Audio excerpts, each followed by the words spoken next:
When you're a tall girl, it's the only thing that people see. It's not the only thing I see.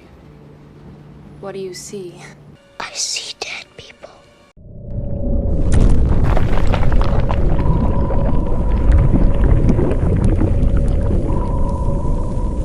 These days, it's become trend to give out the whole movie in trailer, but this movie takes it one step further. The name of this movie is Tall Girl. And guess what this movie is about? It's about a tall girl. Anyway, this video contains heavy spoilers, so you have been warned. Alright, let's just jump into this mess. The movie's first scene is this girl reading a Pulitzer Prize winning book. Because she's a big brain girl. She's the intellectual type. This paperback book, look at the pages. They are pristine. Did she just start reading from the middle of the book? I mean, have you ever read this many pages of the book and they're as straight and crisp as the unread pages of the book? It is almost as if they gave her this book just to shoot this scene to give her character some depth. She might as well have held the book upside down.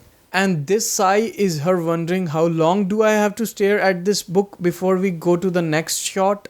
What's the big deal with this book anyway? I'm wondering the same thing, brother. It's apparently all deep. That's what the director thought. That's why they handed her this book for this scene. They talk about book for a few moments and it's alright. And then this dude decides to almost ask her out before he can finish his sentence. She stands up.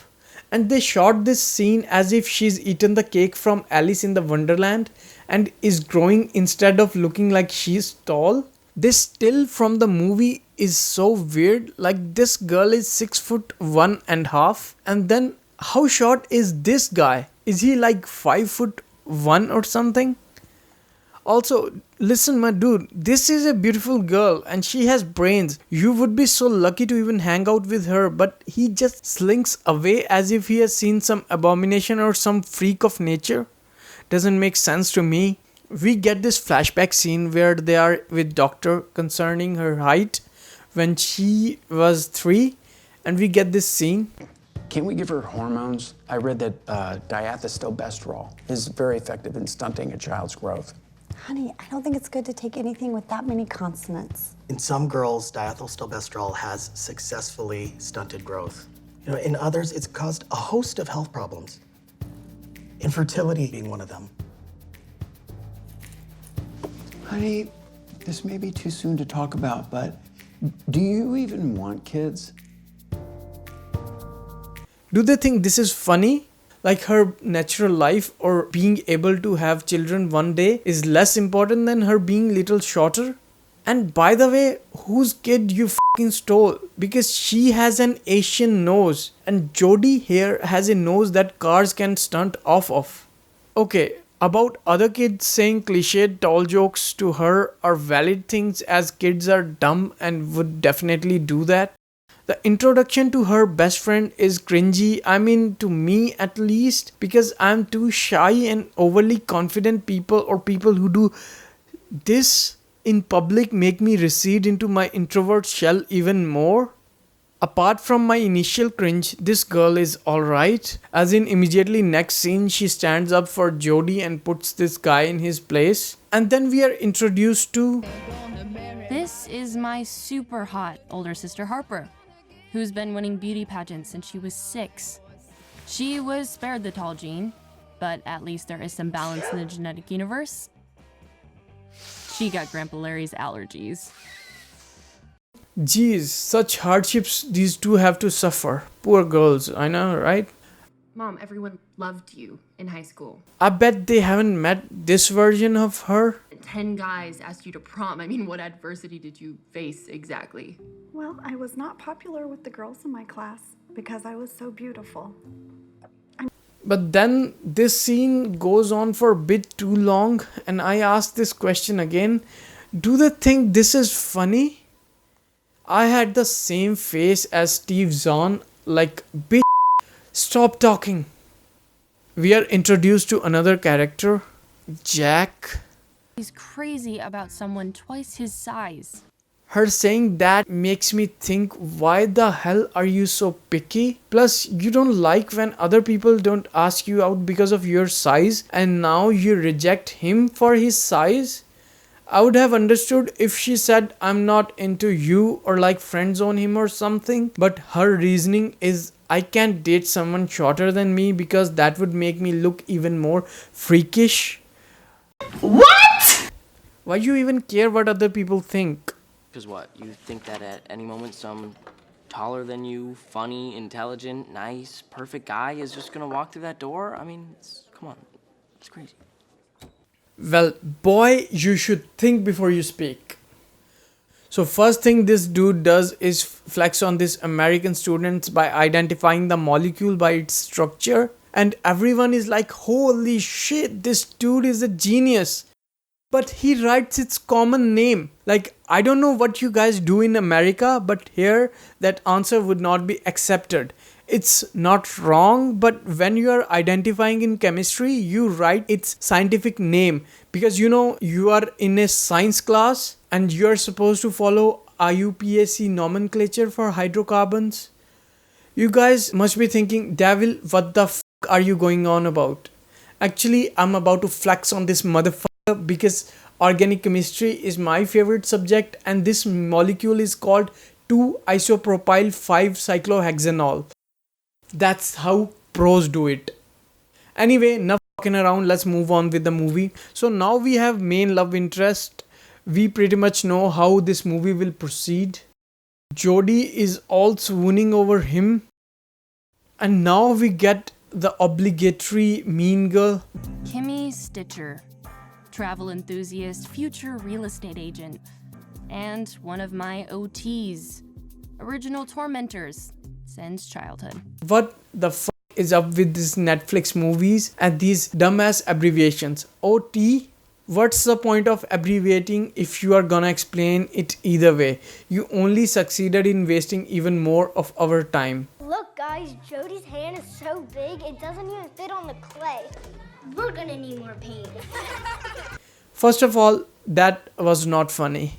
Second, her hand is almost equal to other kids. It's just that her clay is smaller than other kids. Look for yourself. And that's why I want to be just like Taylor Swift when I grow up. Taylor Swift? More like taller Swift. This is not even funny. It's not even an insult. What's wrong with being taller Swift? I mean, you should be your own person, but it's still alright. So one thing I don't understand, this girl and everyone have been in this school and they after 10 years have same jokes about her. That's the shittiest and least insulting school I have ever seen. They think that's making fun. Plus, I think it's Jodie's own fault for not standing up or even dishing out anything back at Kimmy. This guy in my school, he was always messing with me because I was the new kid, and then one day I said something back in front of everyone which directly led to him being called synonym of balls his whole school life and even after. And that's how shit worked in my school. Even the cool kids were given bad nicknames. In these Hollywood movies, it's always so one-sided. These protagonists always keep taking shit from everyone until second act when they finally get some balls to clap back because they had their mandatory makeover scene. So, Kimmy here talks with Stig, and they act as if she's like villain for doing that. Listen, asking someone out if you like them is not villainy. On the other hand, you being too shy to state your own feeling to someone you like is your own loss. Jack tries to persuade Jodie from thinking about dating Stig as if it's her choice and Stig would readily be into her if she decided to pursue him. But his reasoning, be it logical, is worded, if not creepily, I would say badly. Let me paint you a word picture. How long is this picture gonna take? Just let me do my thing. So, let's say that you and Stig date, down the line you get married, have a baby, and the combined strength of your tall gene and his tall gene creates a zygote in your belly the size of an above average sized watermelon, okay? So that would mean that puppy's coming out cesarean. through the side door. Dude, you just lost any chance of dating Jody or any other girl who hears you talk like this. But life punched this kid even harder because now Stick is gonna live with him. This is an extreme level of cuckery this dude is going through. But her mom gives this weird explanation for taking Stick in. Like, what? This is not an instant decision. It must have been in process before Stick even arrived in the US. Jody goes to her sister for help. Her sister looks like she's been snorting cocaine. She warns her about dating exchange student. I thought she would say like you might get your heart broken when he goes back or some shit like that. But her reasoning is, an exchange student, there's so many factors working against you. You know, new meat, high visibility, girls circling him like sharks on chum. Then we get this weird ass scene where all these girls come to sit with Stick and Kimmy throws them out of the game one by one like they are in a Royal Rumble match but with her stare. Kimmy is as obnoxious as ever. What's your next class? I'm going to Spanish. ¿Te gustaría que te acompañe a clase? Let me guess. You picked up Spanish vacationing in Barcelona, right? Yes, Barcelona. By that logic, I should know Pig Latin because I have been to Pig Farm. This girl is suddenly interested in Jack. Good for him. Jody finally decides to go all the way and we get this extreme makeover montage which is just Jody trying different clothing styles and some makeup. I mean, she is already beautiful, I think, but I guess it's mandatory for this type of movie to have a makeover montage. Anyway, Jody is admiring herself in the mirror when she receives this phone call from Stig asking her out to homecoming. I mean, Jody is naive and says yes, but it's actually Kimmy and this guy Schnipper pranking her, and Jody is rightfully mad, but Kimmy says this. Wrong with you? Oh, don't be so best supporting actress. And I'm here thinking, what the fuck does that even mean? These are very layered and weird insults. I mean, let's face it, Jody, you're the tall girl. Yeah, let's face it, Jody, you're the tall girl. Really? Really? That's so stupid. She's the tall girl? What's so bad about that? The interaction demotivates Jody nonetheless, and she's sad and doesn't dresses up the next day. We have Stig and Jack hanging out, and Stig tells him that he is the ugly guy from his school in the Sweden, and of course he's right. I mean, look at this handsome creature. Stig's got no chance. Now Jody is hiding in bathroom stall because of the last night's prank call. Farida tells her some obvious shiz. So Jody, trying to hide from Kimmy, accidentally gets into this one room where Stig is in alone. He's playing piano and we know Jody plays piano. And that's one freaking convenient scenario. This is why I don't like these movies. Instead of writing a creative or natural way of them meeting, or even these handsome dudes noticing the shy girl on their own, it's all left to mere luck. This is just lazy writing. Talking about writing, a minor insert. My humans, check out my works in Wattpad. The link is in the description. My username is devilborne there too. You might even like my writings. That's enough of that plug. Let's get back to the movie. So obviously both of them play piano and sing together some musical, but are interrupted by Kimmy. Stig introduces her as his girlfriend, which is only a surprise to Jody and no one else. And Kimmy is like, stay away from my man. But Jody is still happy that she got to compare her hand with Stig. But Jody can't be happy for too long because her parents think it's good idea to enroll her in a tall people club and have them be at their house when she gets there. I mean, doesn't she already have enough problems? You want to impose this on her now? Obviously, she isn't much thrilled about it. Jody sulks in her room and searches internet for her height reduction surgery while Fade Into You plays in the background. Suddenly, she gets a call from an unknown number and the person says he's Stig, and Jody is pissed, so she tells him while graphically explaining that she'll kick his balls with her size 13 foot. But it's actually Stig this time. Who would have fucking thought that? Anyway, he asked Jody to come over and watch a musical with him, and she's there in a second. She's 15. You remember that? She is 15 and she goes over to a guy's house at night. They didn't even show her asking for permission or anything, because I would suppose it would be a big deal as she most likely has not done that before. I would assume this dude opens the door with VR headset on, which is very plausible. He takes off the VR headset and sees the makeover Jodie. She looks good, and this guy says this in microphone. Weeb. And then he realizes she came over for Stig. You can see his soul die a little inside. Jodie and Stig watch some bullshit musical because they are big brain people and are intellectual who enjoy these things. Jack tries to sabotage their date in a very annoying manner, which will only make Jodie pissed at him, but he's a fucking weeb, so he doesn't know any better. This part is very cringe inducing. What's his plan anyway?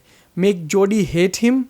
Jodie and Stig seem pretty chill about it. Stig invites Jack to watch it with them and he inserts himself in the middle, and thus Jodie and Stig watch the rest of the movie with their little baby boy. We then get this scene where Jodie and Stig are having trouble with their long legs in the bus. But if you think about it, how the did they even get there? I mean, the shot starts with them sitting there, but at some point they boarded the bus and sat. Let's assume Jodie sat first because Stig is a gentleman, and then Stig decided to sit with his legs interlaced with Jodie, and now they have to undo that. Why did they even sit like that in the first place? See, these are the things they do which look very fake, because I know tall people have problems sitting in bus. I have tall friends who have this problem a lot, but this looks so much staged. And then he sits beside her. Why didn't he do that anyway? It's a bus, not a restaurant. Sitting by girls' side in a bus is normal than sitting across. They start talking about Kimmy and stuff, and Stig questions why Jodie undermines herself. When you're a tall girl, it's the only thing that people see. It's not the only thing I see. What do you see? I see. He says she's a smart girl, but they didn't show that in the movie. I mean, yeah, they showed her holding a book in the beginning, but Stig wasn't even in this country when that happened. We have no idea if she's smart because they haven't shown that in the movie. Jodie kisses him, which is cool and all because she took the initiative. Some more kissing ensues and Jodie is now a happy girl. Stig confesses kissing Jodie to Jack. They are sleeping in a bunk bed. Why? Jack is a single child. Why would they even have a bunk bed? And why would he let Stig have the lower bed? Also, he is somewhat devastated about the turn of events, but it turns creepy very fast. Jodie's great. Yeah. And, you know, she smells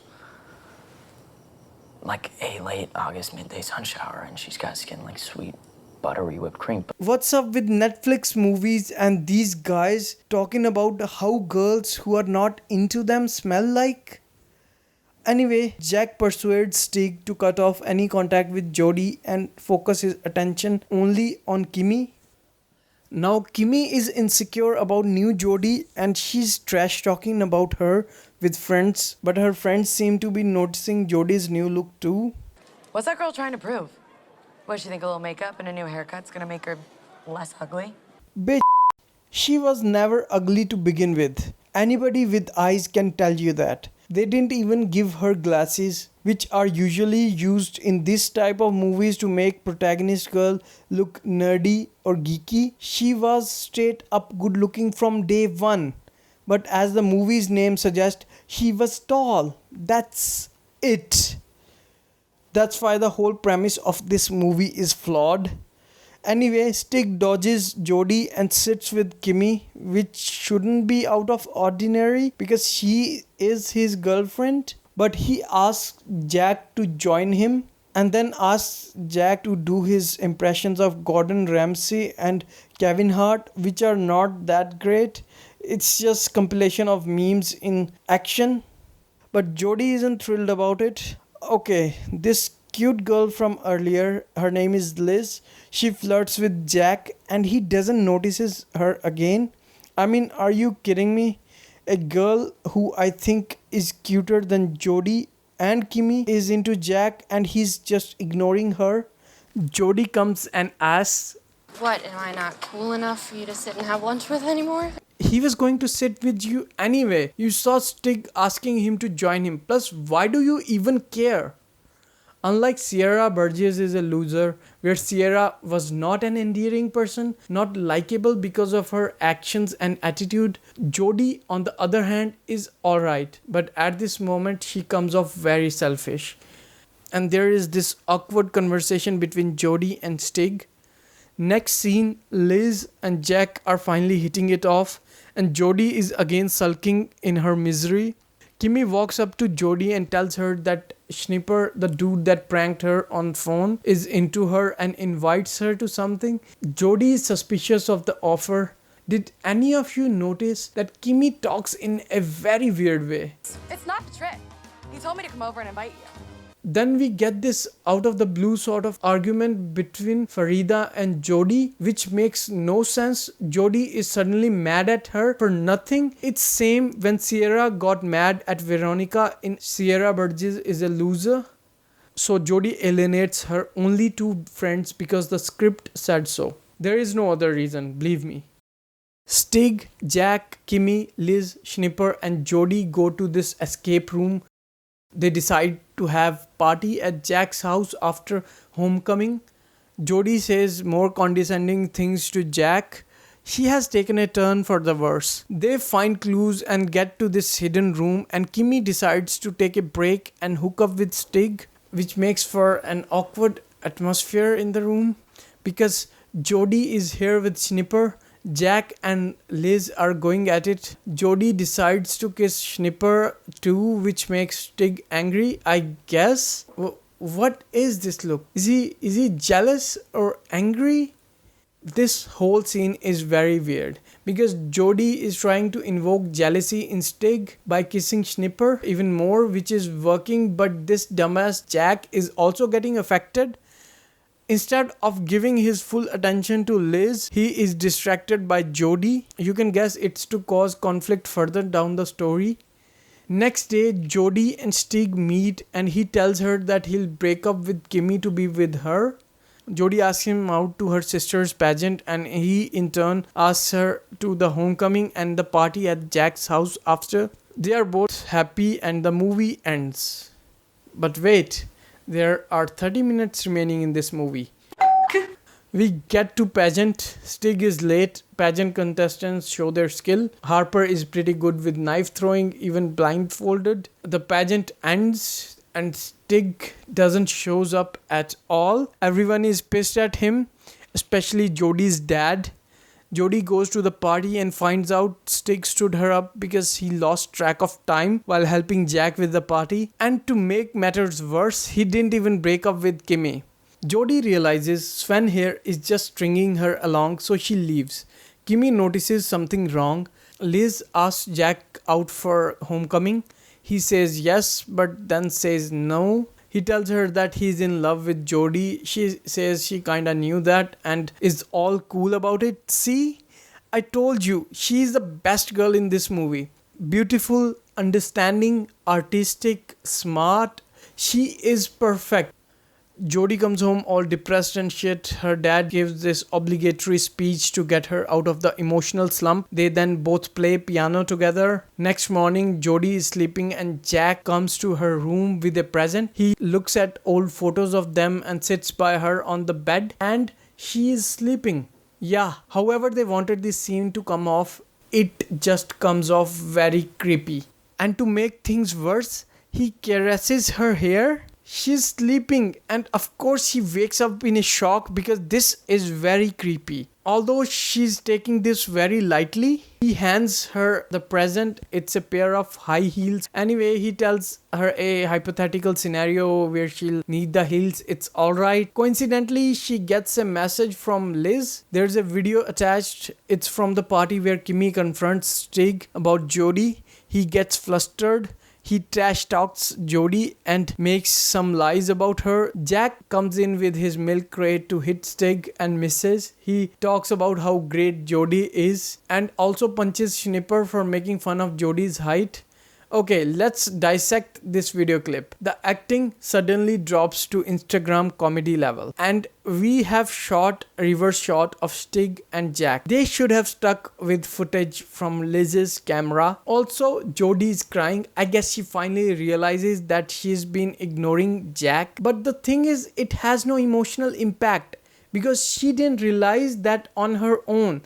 She had so many chances. She only realized it when someone conveniently recorded the video of Jack defending her, which doesn't happen in real life. Liz didn't start the video for this purpose. It was a big coincidence that she captured them fighting. Plus, this was supposed to be a party, and parties have loud music. And you expect me to believe that the shitty mic on Liz's phone captured this clear audio quality? And where are the people yelling "World Star, World Star"? This cannot be a realistic situation. The bad acting made it look even worse.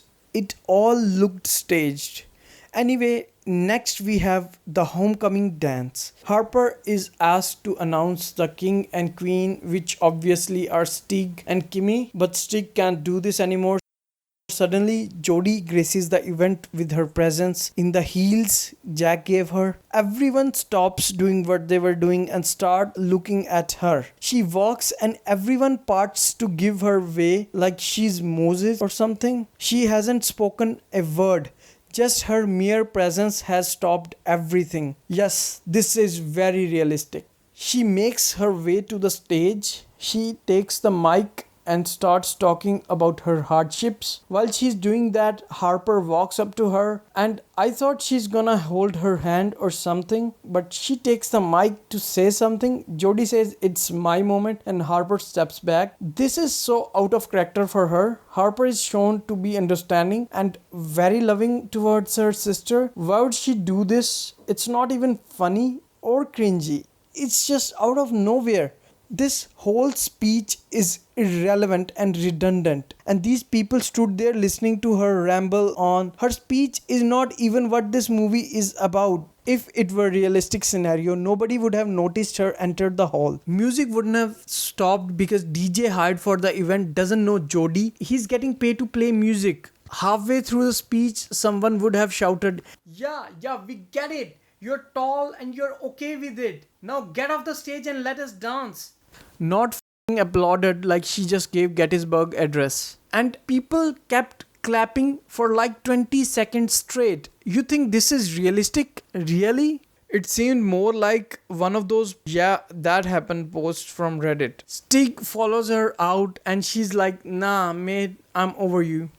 And when Jodie goes back to Jack and he's sitting there with his milk crate, I knew what it was for instantly. It's a stupid thing anyway. So here's my closing remark on this movie. Tall had nothing to do with her problems or her issues in the school. She was always good looking. She always had Jack who loved her from the beginning. She always had good friend Farida. Her family supported her. She actually didn't grow as a person because she had to be shown a video, a sort of Deus Ex Machina type shit for her to realize that Jack is the one. Storyline doesn't make sense. It would have been alright, but they just give this big emphasis on tall and how you should be okay with your body and everyone will like you for it. But movie didn't give us anything in support of that, as Jack, Farida and her family and everyone already were fine with that. And all the scenarios with her having problems being tall looked so much orchestrated, like they were fake or staged. And they don't even show any major problems that tall people have in the movie, like the diseases. Even the father, Steve Zahn, says that osteoporosis, something like that, these diseases are common in overly tall people. And they didn't tell us that Jodie had any of those problems. The whole plot of this movie is moot. There are things I found okay in this movie. Like Harper, she was focused and achieved success. Apart from that last scene which doesn't even make sense. Her family and her dad especially is okay. That's it, I guess. So for rating, I give this movie a 2.5 out of 10. Anyway, movies these days have such a bad storyline. I don't know where they find them. Maybe some fanfic or romantic cliche novel from Wattpad. Speaking of which, check out my work in Wattpad. I know most of stuff there is cheesy romantic stuff or fanfic, but I assure you my work has some quality in it. I would appreciate your critique if you want to provide it. If you are thinking, Devil, this was not a very subtle plugin, well, yeah, who the cares? I had to sit through this movie with my work and writing and my channels and Netflix trying to block my videos. I barely get time for myself, so I'll just forego the subtleties and say everything straight. Anyway guys, that's it for this video. If you have any recommendations for this video, hit me up in the comments. Like, dislike, however you felt about this video, and y'all subscribe. Alright, you want me to say please or something? Just do it. Alright, see ya.